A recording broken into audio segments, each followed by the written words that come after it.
Bonjour à toutes et à tous et bienvenue sur le plateau des Changemakers. Aujourd'hui, je suis en compagnie de Sylvie Noël, qui est responsable directrice des achats chez Covea et également présidente de l'ADRA. Bonjour. Bonjour à toi. Est-ce que tu peux nous dire, Sylvie, déjà ce que fait Covea et quel est ton rôle au sein de l'ADRA, ce que fait l'ADRA également? Bien sûr, Covea, c'est le groupe Covea qui recouvre 3 marques bien connues en France, que sont MAF, MMA et GMF. Donc là, je pense que tout le monde connaît.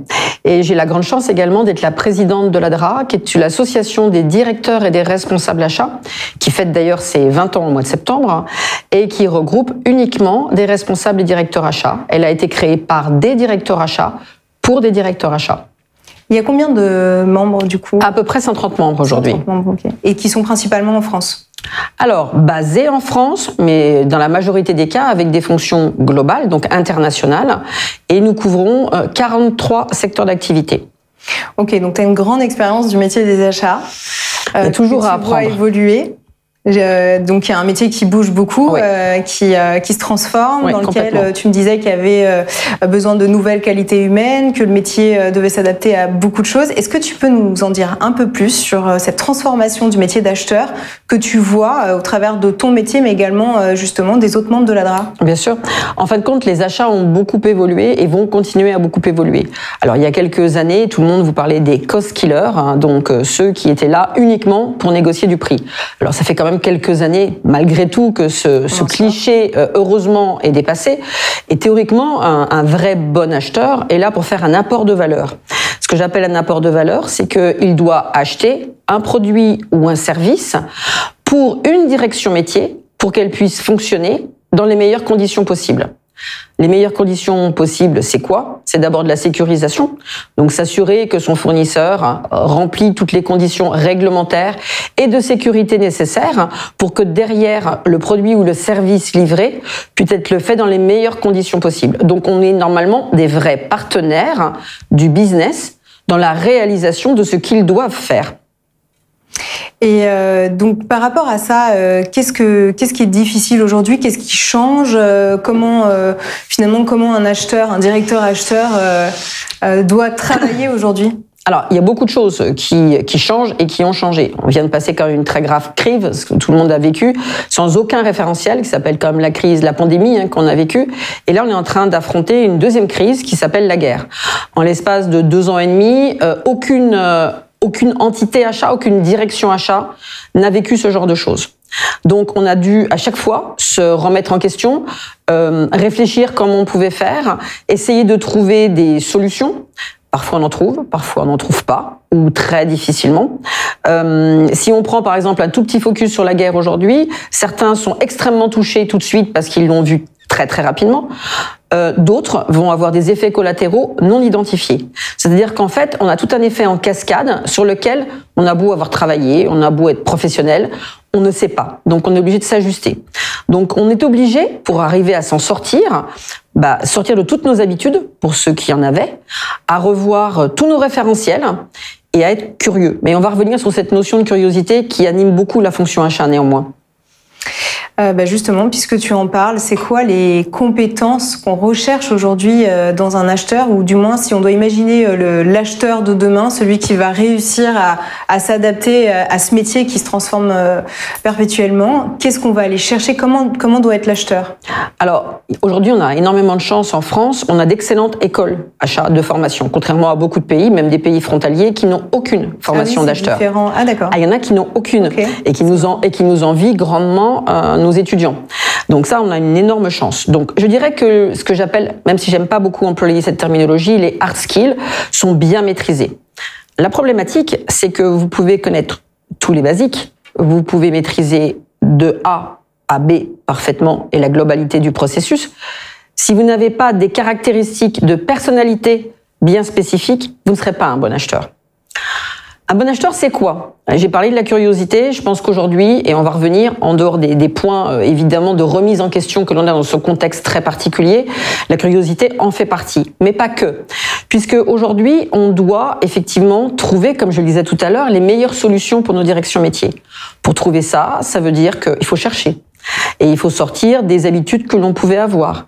On va aller trouver des startups, donc, et travailler différemment, parce que le modèle qu'on a avec des startups n'est pas du tout le même.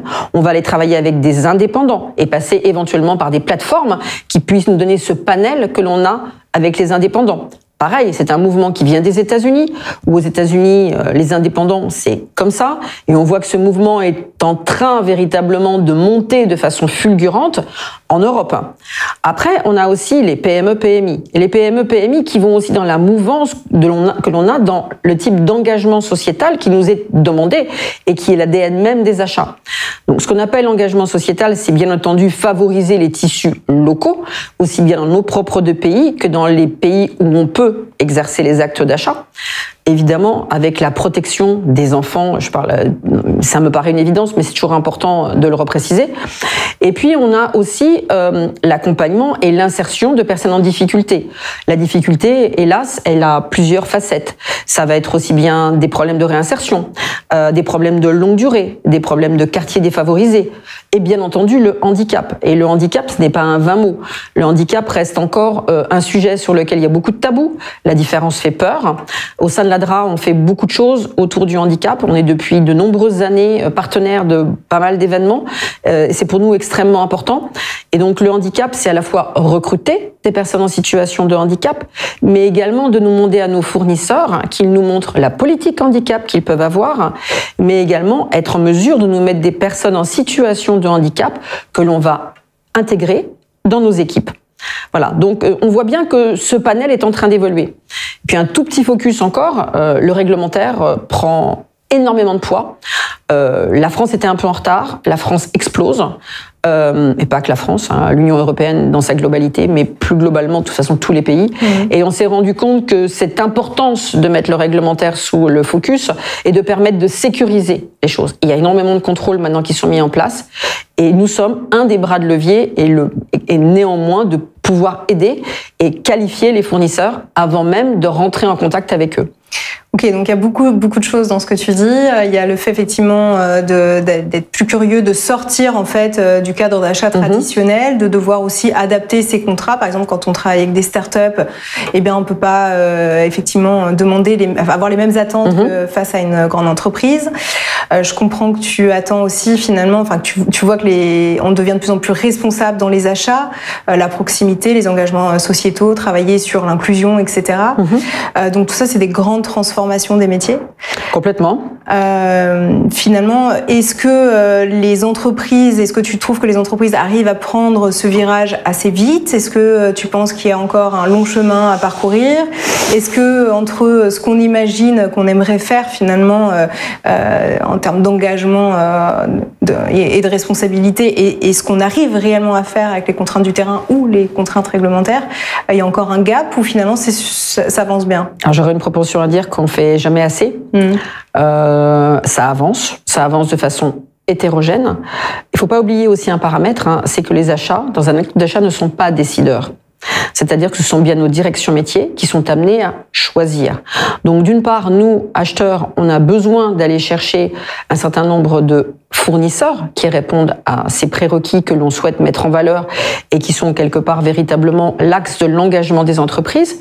Mais derrière, il faut aussi que les directions métiers travaillent conjointement avec nous pour transformer cette proposition en acte d'achat. On a souvent le mauvais rôle aux achats, parce que c'est nous qui disons non en interne et qui disons non aux fournisseurs. Quand un fournisseur n'est pas retenu, légitimement, et ça fait partie de notre métier, c'est nous qui décrochons notre téléphone en disant vous n'êtes pas retenu. Donc souvent, on va penser que ce sont les achats qui décident, mais ce n'est pas ça. En fin de compte, le décideur, c'est celui qui porte le budget, sauf cas d'exception. Certains de mes confrères ont sur des périmètres dédiés de la latitude, mais au global, c'est quand même ça. Donc on voit que c'est un changement de posture globale, des évolutions de mentalité qui doivent être drivées, et selon les entreprises, certaines sont extrêmement engagées avec des KPI sur leurs dirigeants, et le curseur est en train considérablement d'évoluer de toute façon. D'accord, super intéressant. Merci pour cette interview. Avec grand plaisir. Si vous voulez retrouver l'ensemble de nos interviews Changemakers, je vous invite à rejoindre la chaîne YouTube freelance.com ou à consulter les interviews sur le site web freelance.com. À bientôt.